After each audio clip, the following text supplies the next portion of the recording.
الذين هم يراءون ويمنعون الماعون وإلى مدين فأعوذ بالله من الشيطان الرجيم بسم الله الرحمن الرحيم يا أيها المزمل قم الليل إلا قليلا نصفه أو انقص منه قليلا أو زد عليه ورتل القرآن ترتيلا إلى آخر الآية خيركم من تعلم القرآن علمه كما قال عليه الصلاة والتسليم মাননীয় শ্রদ্ধেয় জ্ঞানী গুণী মানী সম্মানী আজকের এই জলসার মাননীয় সভাপতি মহাশয়, শ্রদ্ধেয় উলামায়ে ইকরাম, হুফাজ ইকরাম এবং আমার জ্ঞানী গুণী মানী সম্মানী মাননীয় শ্রোতা মণ্ডলী, পর্দার অন্তরালে পর্দা নসিব মায়েরা এবং বোনেরা, আল্লাহর বড় দয়া, কৃপা, ভালোবাসা আমাদের প্রতি, গোটা বিশ্বের প্রতি।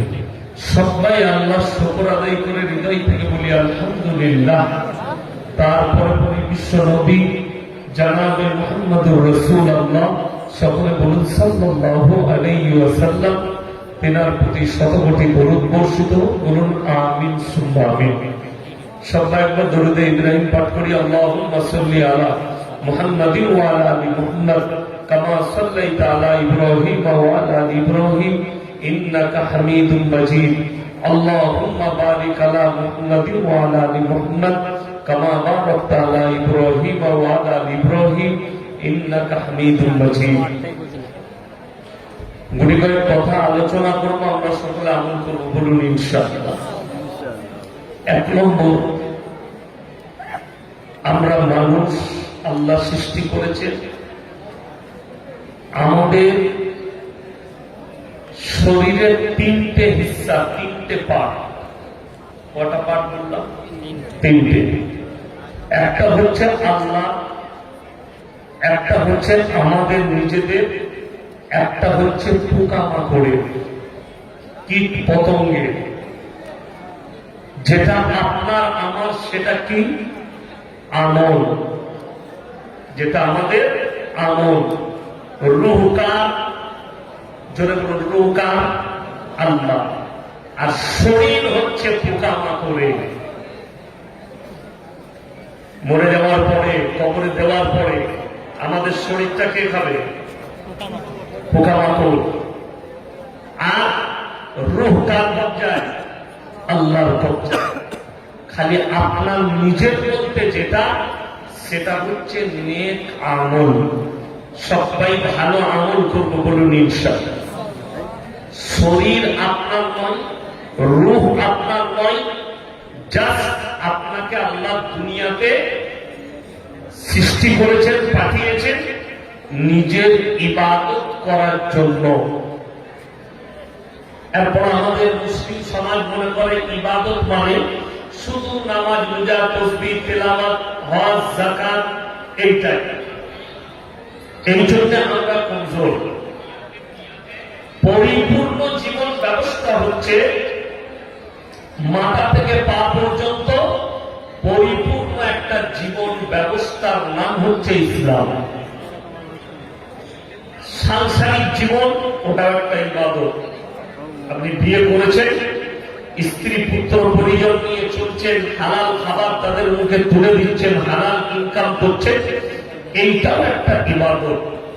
আপনি পায়খানায় যাবেন, নবীজি সাল্লাল্লাহু আলাইহি সাল্লামের সুন্নাত মোতাবেক ইবাদত। আপনি শুবেন বিছানায়, দোয়া করে শুবেন, নবীজির সুন্নাত মোতাবেক শুবেন, ইবাদত। আপনি বাজারে যাবেন, রাসূলের সুন্নাত মোতাবেক দোয়া পড়ে যাবেন, ইবাদত। আপনি নদীতে পার হবেন, দোয়া পড়ে পার হবেন, ইবাদত। মুসলমান মুমিন ব্যক্তি যেটাই করবে সেটাই ইবাদত, বলুন সুবহানাল্লাহ। মুর্শিদাবাদের লোক চাষাবাদ করে, আমাদের দেশের পশ্চিমবঙ্গের লোক করে না? করে না। কেউ ধান পুঁতে, ফুলকপি, বাঁধাকপি, সবজি ইত্যাদি লাগে। এইটাও ইবাদত তখন যখন আপনি বিসমিল্লাহ বলে রোপণ করবেন আর চাষ আবাদ করবেন এই নিয়তে যে আল্লাহ তোমার নাম নিয়ে শুরু করছি, তুমি আমার এই চাষ আবাদের বরকত দিও। বেশিরভাগ চাষি বিসমিল্লাহ বলে না, বলে সে যখন একটা ফুলকপির চারা লাগায় ভাষা খারাপ করে লাগায়, তার কর্মচারী মুনিশকে বলে ভালো করে পুঁতবে, বলে বলে কিন্তু এটা বলে না, দাদা তুই ফুটবি না, আগে আমাকে বিসমিল্লাহ করতে দে। প্রথম চারাটা, প্রথম দানাটা বিসমিল্লাহ বলে আপনি দেন। ইন্নাল্লাহা লা ইউযিউ আজরাল মুহসিনিন। আল্লাহর বান্দা যখন কোন নেক নিয়ত করে কাজ করা, আমি আল্লাহ মাদদ করি, জোরে বলুন সুবহানাল্লাহ। আপনি কোন একটা নিয়ত করবেন, ভালো নিয়ত, ব্যবসা নিয়ত করবেন। ব্যবসা বলতে কিসের? আমাদের দেশের লোকেরা এত ভালো মুসলমানরা, অনেকজন লটারি বিক্রি করছে আল্লাহর টেবিলের সামনে, আজমিরের পাথর চাপি ছবি লাগিয়ে নিজে বরকত দিবে। হ্যাঁ, আজমিরের ছবি রেখেছে, চাচা এটা কি গো? বলল তুমি বুঝবে না, আজমিরের খাজা বাবা বরকত দিবে।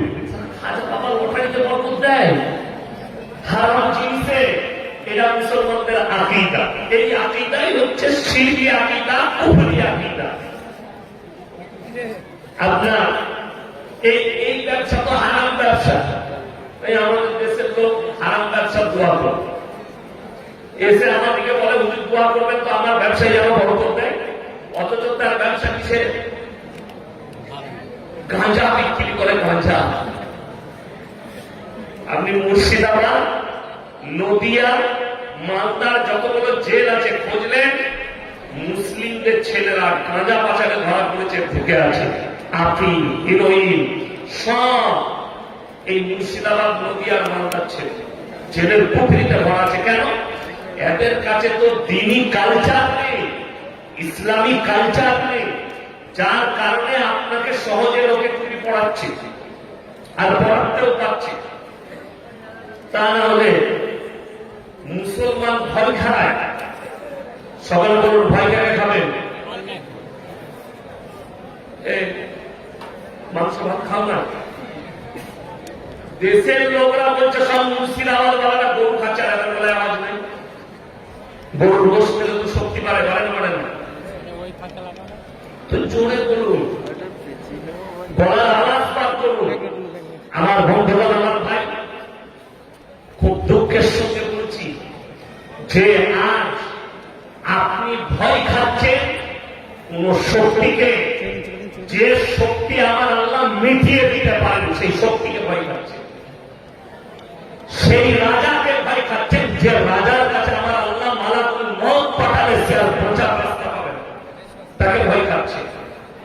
সেই নেতাকে ভয় খাচ্ছেন, আমার আল্লাহ তার রূহ কবজ করলে তার বডিগার্ডের কাজ করবে না।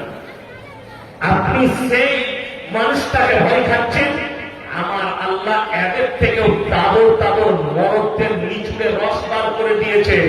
কোরআনের ইতিহাস খুলে দেখবে, এখন বেলডাঙায় কি মরদ আছে, মুর্শিদাবাদে কি মরদ আছে।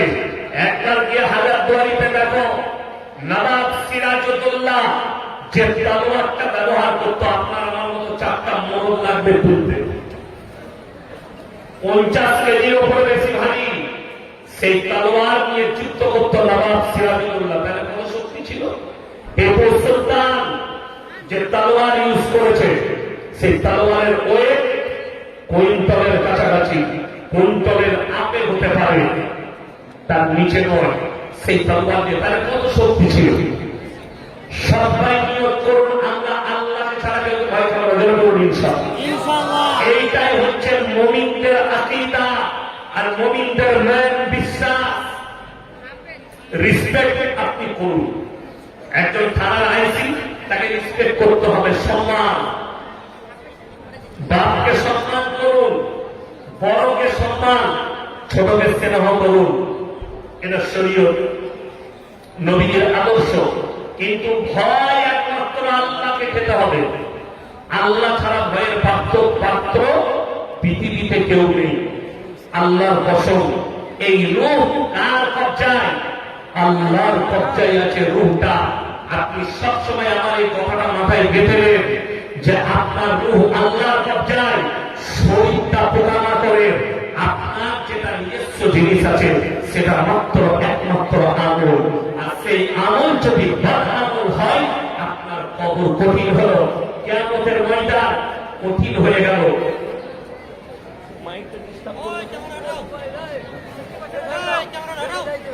আমার বন্ধুগণ, আমার ভাই, সবাই হাত তুলে বলুন তো, আজ থেকে আমরা মুমিন হব ইনশাআল্লাহ। জোরে বলুন ইনশাআল্লাহ। মুমিন হন, দিলেতে আল্লাহ ছাড়া কারোর ভয় থাকবে না। আমার বন্ধুগণ, আজকে দেখুন মুসলমান অনেক আছে না নয়? ভারতে 30 কোটি মুসলমান আছে, এদের মধ্যে 10 কোটি মুসলমান আছে কিনা সন্দেহ আছে। এখন আবার নতুন শব্দ এক হচ্ছে ভারতে, একটা হচ্ছে রাষ্ট্রবাদী মুসলিম। আমি নতুন করে দেখছি কোন নেমো খারাপ, কোন হারামখোর, তারা বলছে রাষ্ট্রবাদী মুসলিম। তাইলে বাকিরা কি আমরা রাষ্ট্র বিরোধী? কারণ বাপের হিম্মত আছে আমাদেরকে রাষ্ট্রবাদী রাষ্ট্র বিরোধী প্রমাণ করাবে? রাষ্ট্রবাদী মানে কি? যেগুলো কুত্তা হবে, কুত্তা পালা হওয়া কুত্তা, যার গলায় কুত্তার পাট্টাকেও পরাতে পারবে সে হচ্ছে রাষ্ট্রবাদী। ইয়াসিনের গলায় কুত্তার পাট্টা পরানো যাবে না, ওই জন্য ও রাষ্ট্রবাদী নয়। আমি রাষ্ট্র বিরোধী। বড় কষ্ট লাগে, দুঃখ লাগে।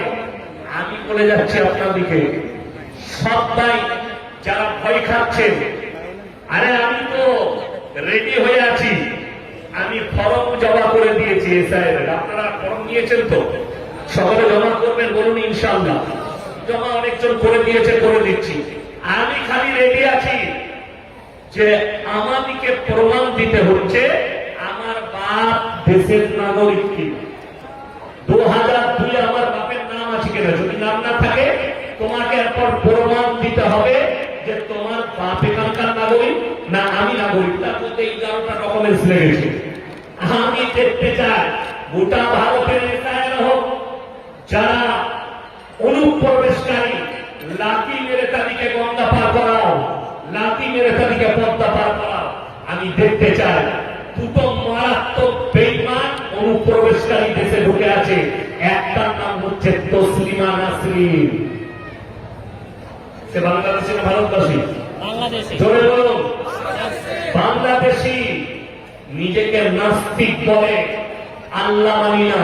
নাস্তিক মানে ধর্ম মানে না।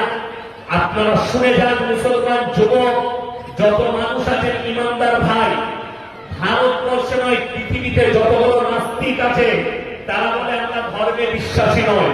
অথচ তারা, আমি চ্যালেঞ্জ ছুড়ে বলছি, শিক্ষিত লোক যারা মাস্টার ডাক্তার আমার বয়ান শুনছেন, শুনে তাদেরকে বলছি, যারা তসলিমা নাসরিনকে ভালো লেখিকা মনে করে, ভালো জ্ঞানী মনে করে, তসলিমা নাসরিন কিন্তু নিজের বইয়ে নিজে প্রমাণ দিয়েছে সে একটা হারামের আওলা।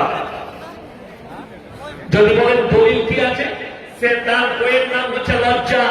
সেই লজ্জা বইয়ে লিখেছে আমি আমার মাকে আমার চাচার পোশারিতে দেখেছি। তো যার জন্ম চাচা নিয়েছে সেটা হারাম না হারাম? ইসলামিক শরীয়তে মুসলমানদের কাছেও হারাম, হিন্দুদের কাছেও হারাম, শিখদের কাছেও হারাম, ইসাইদের কাছেও হারাম। অবৈধ সন্তান বলা হয় যদি অন্য কেউ জন্ম দেয়। সে নিজে বলছে আমাকে আমার চাচা জন্ম দিয়েছে, আমার মাকে আমি চাচার মশারিতে দিয়ে দেখেছি। তাহলে সে কি করে পরিচয় দেয়? নাম্বার 2, এসআইআর হচ্ছে। আমি দেখতে চাই সে আমাদের দেশে থাকতে পাই কি না পাই। এসআইআর সে কি করে তার বাপের প্রমাণ দেবে যে সে দেশের নাগরিক? আর একটা মেহমান গত বছরে পালিয়ে এসছে, আমি তাদের অপেক্ষা করছি কি হয় তার। সে এসআইআর কি করে তার জন্ম এখানে দেখাতে পারবে? তারা হলে এদের দুজনের পাছায় লাঠি মেরে পদ্মা পার করতে হবে। আপনারা বলুন হ্যাঁ কিনা? একদম ওদেরকেও পদ্মা পার করাবো। শুধু আমাদিকে প্রমাণ দিলে হবে, এগুলোকে প্রমাণ দিতে হবে। সবথেকে টুইস্ট কি জানেন? সব থেকে মারাত্মক কথা, পৃথিবীর একটাও নাস্তিক ইসলাম ছাড়া আর কোন ধর্মকে গালি দেয় না। দেখবে ঠিক বললাম? তসলিমা নাসরিন, তুমি যদি হালালের সন্তান হও, একবার হিন্দু ধর্মকে গালি দিয়ে দেখাও, একবার শিখ ধর্মকে গালি দিয়ে দেখাও, একবার পাঞ্জাবিকে গালি দিয়ে দেখাও, তোমার পাছায় লাথি মেরে দিল্লি থেকে তাড়িয়ে তোমাকে বাংলাদেশে প্রবেশ করাবে। এই দেশে ঠাঁই পাবে না। তুমি খালি মুহাম্মদ সাল্লাল্লাহু আলাইহি সাল্লামকে গালি দিচ্ছ, কোরআনকে গালি দিচ্ছ, দাড়ি টুপিকে গালি দিচ্ছ, ওই জন্য ঠাঁই পেয়েছো, তা না হলে ঠাঁই পেতে না। তবে তোমরা যত গালি দিবে দাও, আল্লাহর কসম খেয়ে বলছি, আল্লাহর কসম খেয়ে বলছি, ইসলামের কোন যায় আসে না। জোরে বলুন ইনশাআল্লাহ। ইসলামের কোন যায় আসে আসে না। আচ্ছা, এত গালি দেওয়ার পরেও, এত গালি গলজ করার পরেও অনেক অমুসলিম ভাই ইসলাম কি করে কবুল করছে? তাদেরকে কে দাওয়াত দিলে, কে তালবাদ ঠাকালো? এইটা না হলে হিন্দুস্তান জোর করে কেউ কি ধর্ম পরিবর্তন করা যাবে না?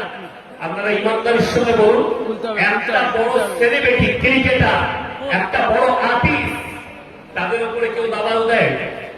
কথা বলেন, পারবে দাবাল দিতে যে তুমি এই ধর্ম কবুল করো? না।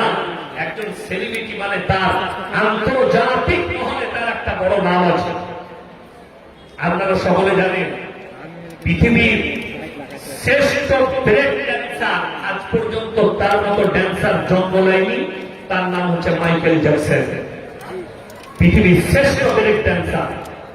সে নিয়োগ করেছিল, তার কাছে 50টা ডাক্তার পালা ছিল তার চারিদিকে। সে যখন ঘুমাত, 10টা ডাক্তার ঘেরে ধরে থাকতো, মশারির ভেতরে ঘুমাত। আমরা তো মাস্ক জানলাম কখন? করোনা হওয়ার পরে।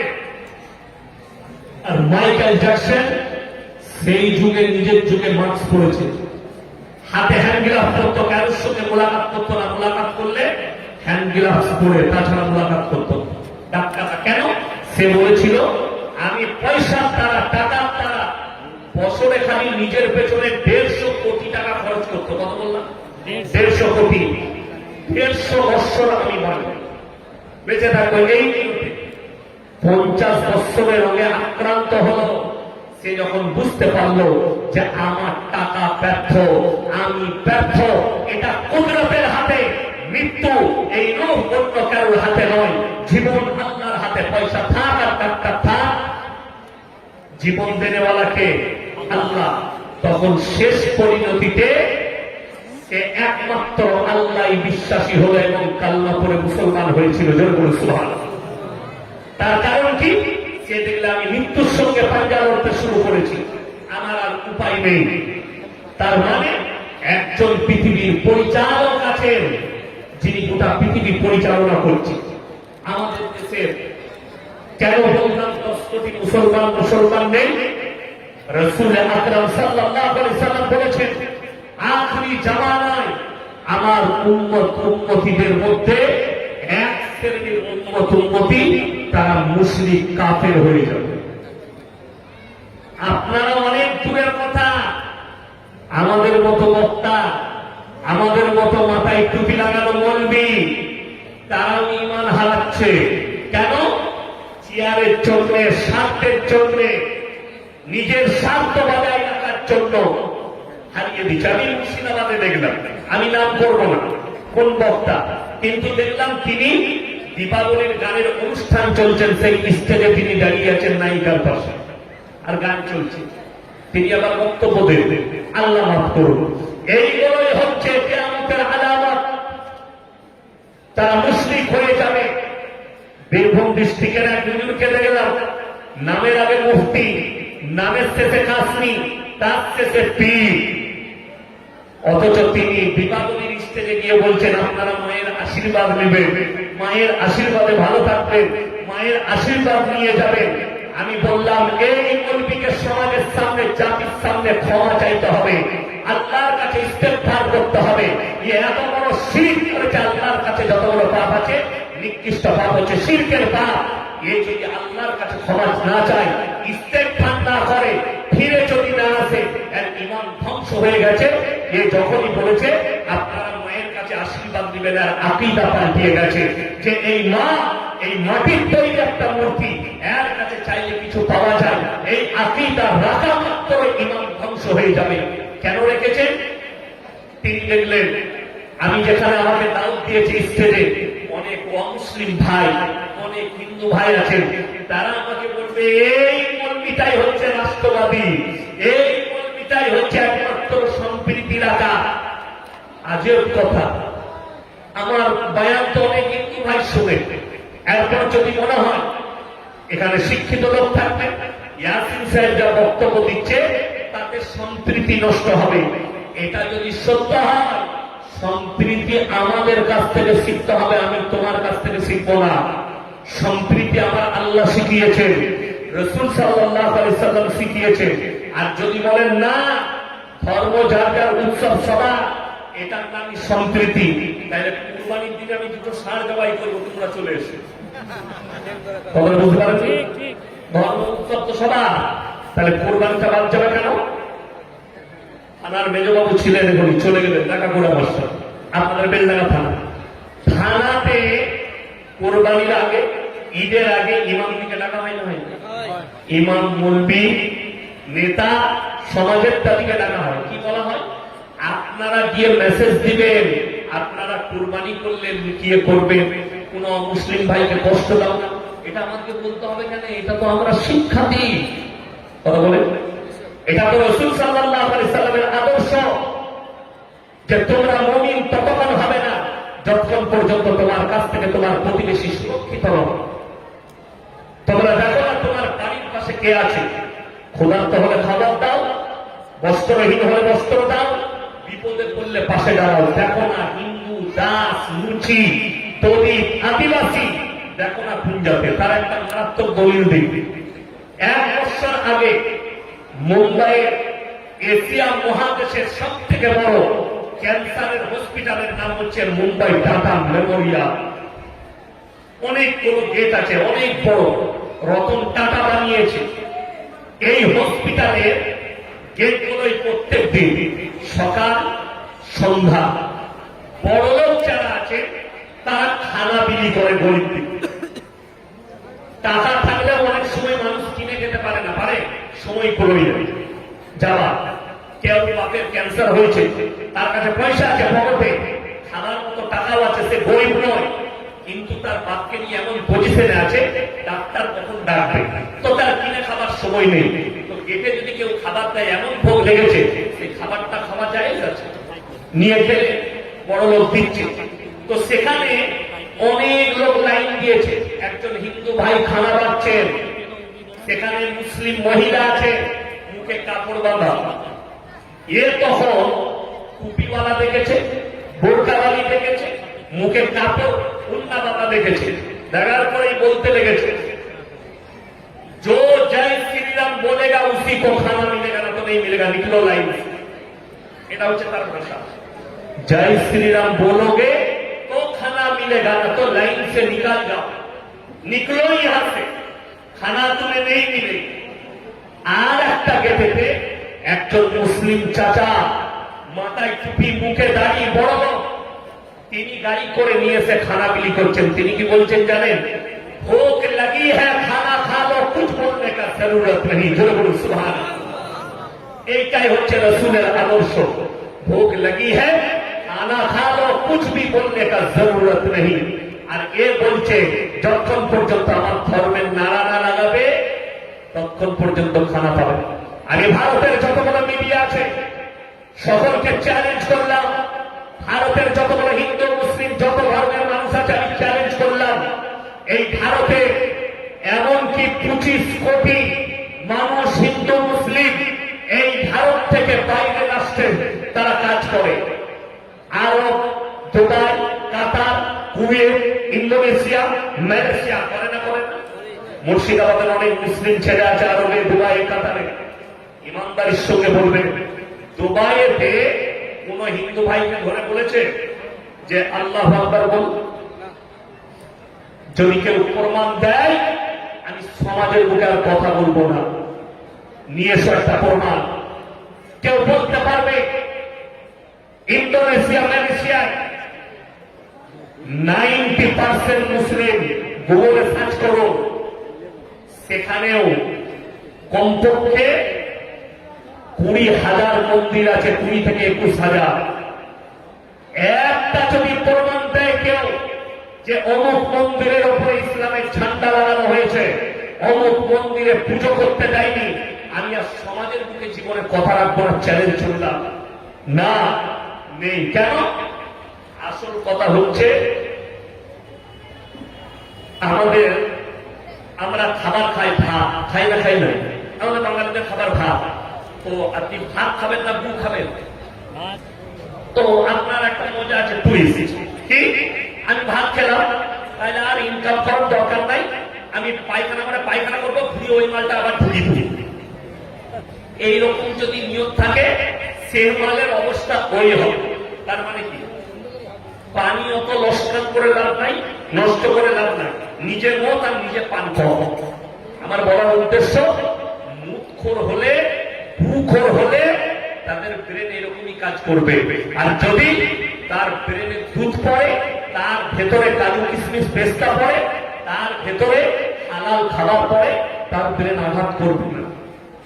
আমার বন্ধুগণ, রাগ করবেন না, অনুরোধ করে বলছি, সবাই নিয়ত করুন, আমরা পাকাপুক্ত মুমিন হব। জোরে বলুন ইনশাআল্লাহ। আল্লাহর কাছে মুমিনের স্থান আছে, বেঈমানের স্থান নেই। মুসলমান, তোমার জন্য পৃথিবীতে দুটো পথ, বেঈমান কাফেরের জন্য একটা, মুসলমানদের জন্য দুটো পথ। একটা হচ্ছে হারাম আর হালাল, তুমি যে হালালটা বেছে নিতে হবে। তুমি যদি হারাম বাঁচো, তুমি বদ্দিন হয়ে গেলে, দিন থেকে মেহরুম হয়ে গেলে। তুমি যদি হালাল বেছে নাও, তুমি মুমিন হয়ে গেলে। আর বেঈমান কাফেরের জন্য সবসময় একটাই দিন, হারাম হালাল বলে পুরো বিচার নেই, আছে বৈধ অবৈধ বলে বিচার নেই। কিন্তু আপনি মুমিন হলে আপনার জন্য দুটো, একটা বৈধ, একটা অবৈধ, একটা হালাল, একটা হারাম। সবাই আজ থেকে হালালের উপরে চলবো। যদি বলুন ইনশাআল্লাহ। হালাল পন্থালে আপনি বেলডাঙ্গা হাটে সবজি বিক্রি করুন, তার মধ্যেও আপনি বরকত পাবেন। বেলডাঙ্গা হাটে সবজি বেচবে, বরকত আছে। আর আপনি যদি বলেন হাটের গেটেতে, অবাক লাগে, লটারির টিকিট হারাম না হারাম না? আপনি বেলডাঙ্গা বাজারে চলুন, কতগুলো লটারি বালা মাল আছে দেখবেন, সব মুসলিম। সকালবেলা কাউন্টার লাগিয়ে বেসছে, অথচ এই লোক জানে হারাম। এরপর অনেক চোর, আমাদের সমাজের কিছু শিক্ষিত লোক, আরে জালসা দিয়ে করবি কি, জলসা দিয়ে কোনো লাভ হচ্ছে, লটারি বালা লটারি ছাড়ে না, সুদ খোর সুদ ছাড়ে না, মাতাল মদ ছাড়ে না, ও জলসা দিয়ে লাভ নেই। এরা না ছাড়ার মারাত্মক দিক হচ্ছে আমাদের সমাজ ব্যবস্থা। এটা জলসাওয়ালার দোষ নয়, এটা মাদ্রাসাওয়ালার দোষ নয়, এটা আলেমদের দোষ নয়। এই দোষটা হচ্ছে আমাদের সমাজ ব্যবস্থা। চ্যালেঞ্জ ছুড়ে বলে গেলাম, এই বেলডাঙ্গা এলাকার যতগুলো পাড়ার লোক আর যতগুলো গ্রামের মানুষ এসছে, মসজিদে এলান করুন যে লটারি ব্যবসা করবে তার বাড়িতে ইমামের পালা বন্ধ, মসজিদের সাথে তার সম্পর্ক ছিন্ন, কালকেই বন্ধ করে দেবে। আমি এক্ষুনি ঝিটকে বোধহয় শুনিয়ে এলাম, নেটে সার্চ করুন, ইউটিউব ফেসবুকে পাবেন। মধ্যপ্রদেশ, ইন্দোর, এই মধ্যপ্রদেশ রাজ্যে দেওবন্দি, বেরেলি, আহলে হাদিস যত দল আছে, সব মৌলবীরা এক কাছে হয়ে মশওয়ারা করে বলেছে, যারা বেটার বিয়েতে পণ নেবে, যে বিয়েতে গান বাজনা করবে, সেই বিয়ে আমরা কোনো মৌলবী পড়াবো না। সব মাল জব্দ হয়ে গেছে, পণ বন্ধ, গান বাজনাও বন্ধ, সুন্নত তরিকায় বিয়ে।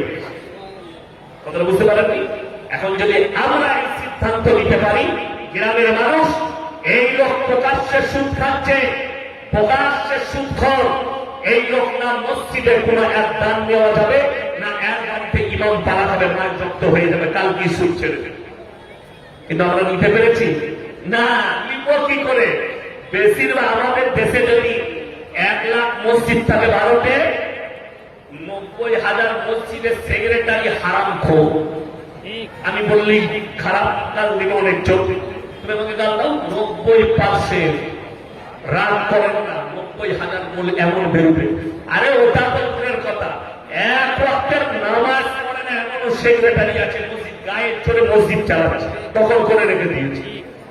এইটা যে শুধু ওইটা, আমাদের বর্তমানে একটা মসজিদ আছে, কাদের? জিলাপি হুজুরদের। তো কি নাম তোমার? সাজিদ শেখ, জায়গাটা আমাকে দিয়ে যা।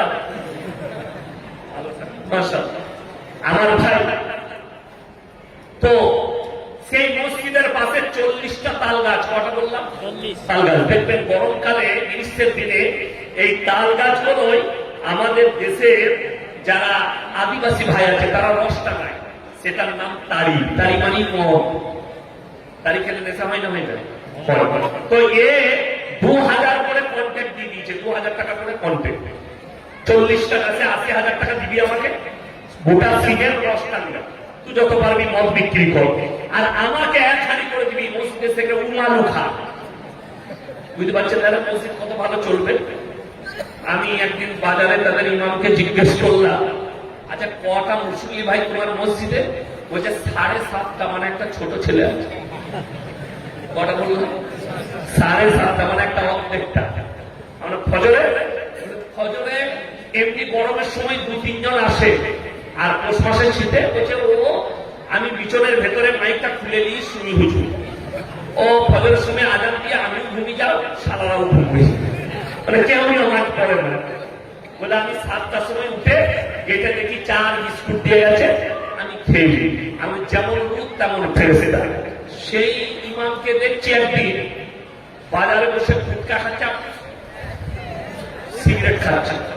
কে কে খাচ্ছে? মসজিদের সেক্রেটারি আর ইমাম, যেমন রূপ তেমন ফেরেশতা। ও বলছে আমি মাতার অসুবিধা নাই, আপনি আমার বিরোধিতা করেন না, আর তুমি তোমারটা চালিয়ে যাও। আমি তাকে বললাম দিনের দিন তো দাড়িগুলো ছোট হয়ে যাচ্ছে কেন? বলছে হুজুর 2,500 বেতনে আর কত লম্বা করবো? আর বেতন 2,500, আর খালা দেয় 3,500, হলো কত? 6,000। বলছে আর তো বেতন না, আর কত লম্বা করবো? বেতন বাড়লে একটু দেখা যাবে। কেমন বুঝতে পারছেন? যেমন গ্রাম তেমন ইমাম।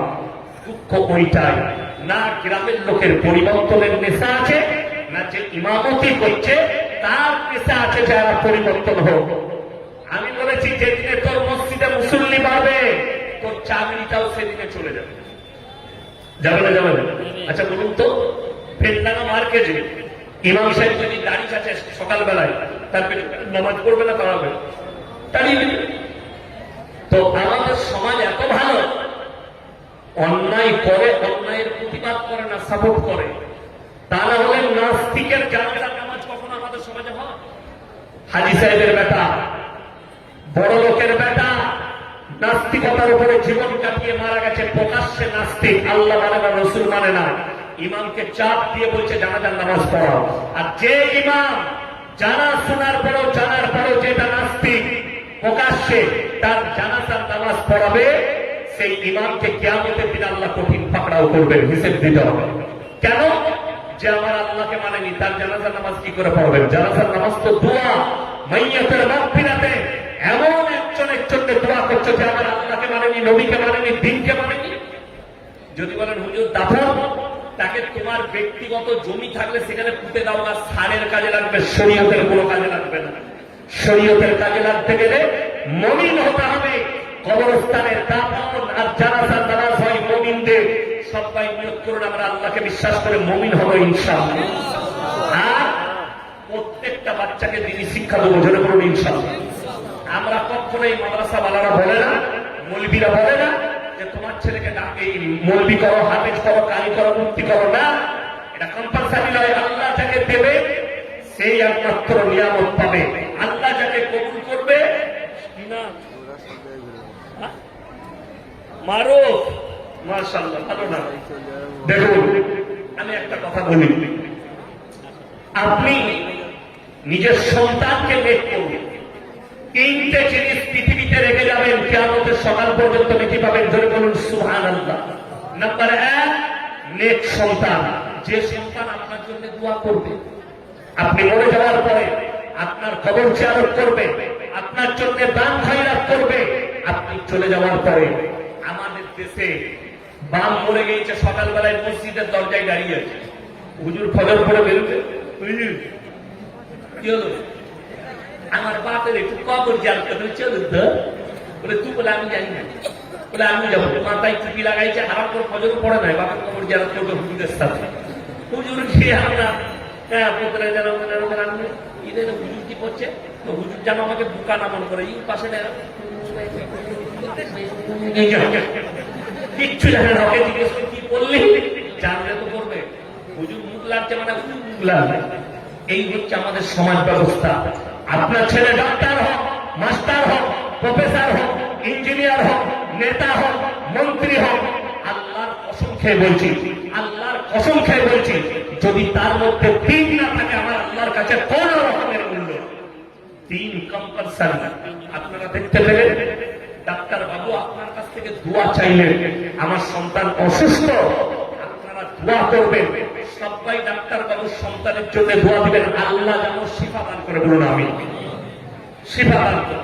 অনেক ব্যবসায়ী এখানে এসছে, তেনারা মাদ্রাসার সঙ্গে দিনের সঙ্গে যুক্ত। আমি তো মনিরুজ্জামান ভাই কিছুদিন আগে ওনার মাঠবেলের দোকানে গিয়েছিলাম, সুমন মাঠবেল, অনেক নাস্তা করানো। কি বললেন আলেমের ভক্তি। আমি একটা অনুরোধ করলাম এই মাদ্রাসার জন্য, উনি আমার অনুরোধ মেনে নিলেন। আপনি বলছেন চলুন। এই যে দিন, এই যে আলেমদের সঙ্গে, কোরআনের সঙ্গে, ইসলামের সঙ্গে সম্পর্ক, এই সম্পর্ক আমরা সকলে রাখবো। জোরে বলুন ইনশাআল্লাহ। দেখুন কোরআন মারাত্মক মুকাদ্দাস কিতাব, কোরআন বড় মুকাদ্দাস কিতাব, আসমানি কিতাব। এই কোরআনের উপর আমরা সবাই বিশ্বাস রাখবো। জোরে বলুন ইনশাআল্লাহ। আপনারা দেখতে পাচ্ছেন জালিলিয়া মাদ্রাসার ডাক্তারখানা হচ্ছে, বিল্ডিং, হিফজখানা, মসজিদ প্রায় কমপ্লিটের দিকে, রং বাকি আছে। এবং এই মাদ্রাসায় আমাদের মুফতি জার্জিস হোসেন কাসমি সাহেব আমার অন্তরের মানুষ, মুফতি আব্দুর রাজ্জাক সাহেব, হাফেজ আব্দুর রাজ্জাক সাহেব আমার বাবাজি, এবং মাদ্রাসার শিক্ষক মন্ডলী, কমিটি, সেক্রেটারি, ইনাদের মেহনত আপনারা দেখতে পাচ্ছেন। আমার বন্ধুগণ, আমি বলবো আপনাদেরকে, আপনারা জানেন আমি বেশি কথা রাখবো না, কেন আমার পরেই কে আসবে। আমি জালসা করে চলে যাওয়ার পরে দেখলাম এই বাবু আমার আব্বাজি চেপে যে ওনাকে বলছে আপনার জন্য মেয়েরা অপেক্ষা করছে। বলছে এটা বড় কেলেঙ্কারির কথা, বদবর্ষণের, তাই না? এই বলেছিল। আমি পরে মোবাইলে দেখছি ঘটনা, আমি চলে যাওয়ার পর তো আমার আব্বাজি আসবেন, অসুস্থ মানুষ, যেটুকু কথা বলবেন দোয়া নিয়ে যাবেন। আমি খালি এতটুকু বলবো, এই মাদ্রাসা আপনাদের, এই ইজ্জত আমাদের, এই মাদ্রাসার এতিক মিসকিন তালবে ইলমরা আমাদের। আমি এনাদের সঙ্গে মুফতি সাহেবের সঙ্গে অনেক আলোচনা করেছি। মাদ্রাসার খরচ এবং মাদ্রাসার সিস্টেম আমার খুব পছন্দ। আমি এটাও বলে যাচ্ছি গর্ব করে, আমাদের মাদ্রাসার থেকেও আপনাদের মুর্শিদাবাদের মাদ্রাসার সিস্টেমেটিক্যাল অনেক ভালো এবং পরিচালক অনেক ভালো। যেভাবে আপনাদের কমিটি আপনারা পরিচালনা করেন, আমি খুব খুশি মুর্শিদাবাদে। আর কালকের জলসায় আমি বলেছি একটা কথা, যে অন্যান্য জেলায় আমি বলি যে দান যদি দেখতে হয়, আল্লাহ যাদের হাতে দানের বরকত দিয়েছে, ওইটা হচ্ছে নদিয়া মুর্শিদাবাদ জেলার মানুষের। আমি এইখানে যেটা, আমাকে অন্যান্য জেলায় যদি বলে না মেদিনীপুরে, 24 পরগনায় হুজুর আদায় করবে, আমি বলি আমি তো আদায় করি না, আদায়কারী বক্তা আমি নয়। একজন আমাকে মোবাইল খুলে দেখাচ্ছে, এই তো আপনি 40টা সোনার নাককাঠি কেটেছেন মেয়েদের, আর আপনি বলছেন আদায় করি না। কি ফের হলো? সেখানে আদায় করতে লাগলাম, গোটা মজমায় মোটামুটি 40 মিনিট চিচিয়ে 20,000 টাকা। আমার জীবনে আমি আদায় করি তোদের জেলা কেউ বলেন, কিন্তু মুর্শিদাবাদ জেলা আলহামদুলিল্লাহ আপনাদের দান খয়রাতে, আপনাদের দেওয়া পয়সায় এই মাদ্রাসা গৌরবময়। এই মাদ্রাসা 112তম জলসা, এত বড় মাদ্রাসা জালিলিয়া দারুল হুদা মাদ্রাসা এই মেহনত করে যাচ্ছে। কত আলেম, কত হাফেজ, কত নেকি। আপনি কিয়ামত পর্যন্ত সরকার নেকি পাবেন যাদের টাকা মাদ্রাসা মসজিদে খরচ হয়। আমার ভাই, আমি বলবো আমার হাতে, আমি জানি কারি সাহেবের হাতে 1 লাখ টাকা একজন আল্লাহর বান্দা দিয়েছে, 5 জন দিয়েছে, 7 জন, 6 জন। আমি বলবো 6 জনের মধ্যে যদি একজন কোন আল্লাহর বান্দা থাকেন আমার ভাই, তো আপনি আর 50 দেন তো দেখি কে আছে।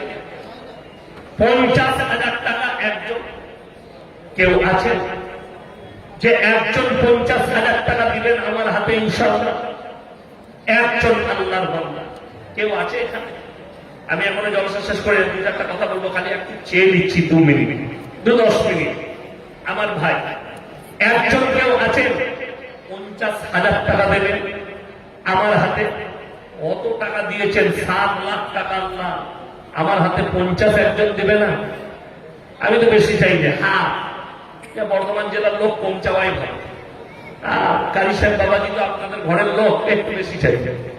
আমি 50 চেয়েছি। একজন আল্লাহর বান্দা কেউ আছেন যে 50,000 টাকা দিবেন ইনশাআল্লাহ? একজন? মাশাআল্লাহ। এটাকে আমার ভাইজান অন্তরের মানুষ মনিরুজ্জামান সাহেব সুমন মানবেন 50,000 টাকা। জোরে বলুন সুবহানাল্লাহ, নারায়ে তাকবীর। 50,000 টাকা। আমি দেখলাম, একটা জিনিস দেখেছি, যারা আমার ভিডিও দেখেন, ইউটিউবে দেখেন, আমি আমার গোটা বর্তমান জেলায় এত বড় মাঠবেলের দোকান নাই, এত কোয়ালিটির মাল নেই যতটা সুমন মাঠবেলে আছে। এবং মানসিকতা, ব্যবহার, মানুষের সঙ্গে চলাফেরা এত ভালো, উলামাদের সঙ্গে, মাদ্রাসা মসজিদের সাথে সম্পর্ক। সবাই দোয়া করবেন আল্লাহ ওনার কারবারে বরকত দেন, বলুন আমিন। আল্লাহ ওনার সন্তানদের হায়াতে বরকত দেন। ওনার আব্বাজি চলে গেছেন দুনিয়া থেকে, আল্লাহ ওনার কবরের দিকে জান্নাতুল ফিরদাউসের দরজা খুলে দেখবেন, বলুন আল্লাহুম্মা আমিন। আমি বলবো ওনার জুড়ে হওয়ার জন্য আর একজন আল্লাহর বান্দা কেউ নেই? 50,000 টাকা ইনশাআল্লাহ। আর একজন কেউ আছেন 50,000? আর একজন আল্লাহর বান্দা কেউ নেই ইনশাআল্লাহ? দেখি আর একজন একটু এসে আমার সাথে মোলাকাত করে যান যে আপনি 50,000 টাকা দিবেন এই মাদ্রাসাকে। এই মাদ্রাসা আপনার, এই মাদ্রাসা আমাদের সকলের পরকালের জন্য, মরণের পরের জন্য সাদকায়ে জারিয়া আপনি কবরে পেতেই থাকবেন। তো আর একজন আল্লাহর বান্দা কেউ নেই যে 50,000 টাকা দেবেন ইনশাআল্লাহ? দেখি কেউ আছে আর একজন? কোন একজন আল্লাহর বান্দা মাত্র 50,000 টাকা?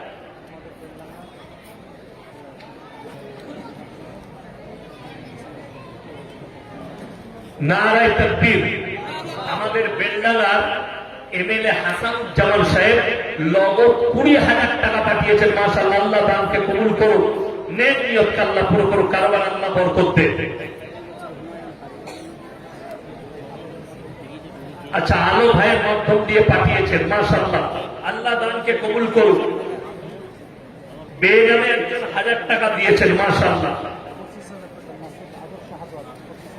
আদর্শ হাতওয়ার 25,000 টাকা মাসুদ ভাই, আল্লাহ দানকে কবুল করুন, নেক নিয়তকে আল্লাহ পুরো করুন, কারোবার আল্লাহ বরকত দেন। আমার ভাই, আমি বলবো 5 জন ভাই 5,000 করে কে কে আছেন ফটফট করে এসে আমার সাথে মোলাকাত করে জানতে মাঝবা থেকে আস্তে আস্তে দিবেন। গোল্ডেন ফার্নিচার 10,000 টাকা নগদ, মাশাআল্লাহ, আল্লাহ দানকে কবুল করুন, নেক নিয়তকে আল্লাহ পুরো করুন, কারোবার আল্লাহ বরকত দেন। আমার ভাই 5,000 করে 5 জন ভাই কে কে আছেন?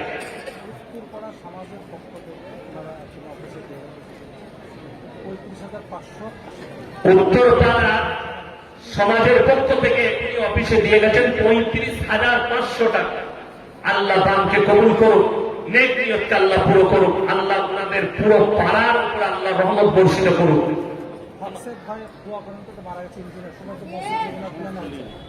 আচ্ছা, হকসের ইঞ্জিনিয়ার উনি ইন্তেকাল করেছেন। সমস্ত এই মসজিদের প্ল্যান উনার প্ল্যানে হয়েছে, মাদ্রাসা মসজিদ সমস্ত প্ল্যান উনার ফ্রিতে করে দিয়েছেন। আল্লাহ উনার কবরের দিকে জান্নাতুল ফিরদাউসের দোয়া খুলে দেন। 5,000 টাকা দিয়েছেন, মাশাআল্লাহ, আল্লাহ দানকে কবুল করুন। 1 নম্বর হয়ে গেছে। 2 নম্বর কে আছে? শফিউল্লাহ জুয়েলার্স 10,000 টাকা, মাশাআল্লাহ, আল্লাহ দানকে কবুল করুন। ভাই কে আছেন? 5,000 টাকা। আচ্ছা, একজন মুফতি সাহেবের বন্ধু আব্দুর রাজ্জাক সাহেব, মুফতি আব্দুর রাজ্জাক সাহেবের বন্ধু, নাম করবে না, 20,000 টাকা ওয়াদা করেছেন। আল্লাহ দানকে কবুল করুক, নেক নিয়তকে আল্লাহ পুরো করুক, কারোবার আল্লাহ বরকত দেন। আমার ভাই আর কে আছে? 5,000 টাকা। মিন্টু মল্লিক তকিপুর 5,000 টাকা, মাশাআল্লাহ। আল্লাহ দানকে কবুল করুক। আমি আমার মা বোনদিকে বলবো, যদি আপনাদের মধ্যে কেউ থাকে স্বামীর জন্য, নিজের জন্য, নিজের আত্মীয় স্বজনের জন্য একটু দিয়ে দিন। আশরাফুল মিলিটারি, মাশাআল্লাহ, উনি নগদ 15,000 টাকা দিয়েছেন। আল্লাহ দানকে কবুল করুক, আল্লাহ ওনার হায়াতে বরকত দেন, রুজি রোজগারে, পাশেই বাড়ি, রুজি রোজগারে আল্লাহ বরকত দেন। আমার ভাই আর কে আছেন? উনি মাদ্রাসা প্রচুর দেখভাল করেন। আর কোন ভাই আছেন? মমিন শেখ তকিপুর 5,000 টাকা, মাশাআল্লাহ। আল্লাহ দানকে কবুল করুক। সিরাজুল ইসলাম ভাই 5,000 টাকা, মাশাআল্লাহ, তকিপুর। আল্লাহ দানকে কবুল করুক। আমার ভাই আমি আপনাদেরকে বলবো, 30টা কোরআন শরীফের পয়সা তাড়াতাড়ি পকেটে থাকলে 500 করে আমার হাতে দিয়ে যাবে। আবু সামা 20,000 টাকা, মাশাআল্লাহ। আল্লাহ দানকে কবুল করুক। আমার ভাই মাত্র 500, সামাউল ইসলাম ভাই, আল্লাহ দানকে কবুল করুক। ভাই তাড়াতাড়ি উঠে আসেন তো, 500 করে টাকা। যদি টাকা না থাকে কোরআনের জন্য আমি 30টা কোরআন শরীফ এই মাদ্রাসার হিফজের ছাত্রের জন্য চাইছি। না না না, মাশাআল্লাহ, নানার জন্য একটা কোরআন শরীফের পয়সা দিল। ভাই তাড়াতাড়ি উঠে আসেন, যদি না থাকে মোবাইলে দিয়ে যান, মাশাআল্লাহ। আল্লাহ দানকে কবুল করুক। দুটো হয়েছে, জাযাকাল্লাহ। 3টে হলো। ভাই 30টা চেয়েছি, তাড়াতাড়ি উঠে আসুন। 4টা হয়েছে। কে আছেন ভাই? 4টা কোরআন শরীফ 30টা চেয়েছি, মাশাআল্লাহ।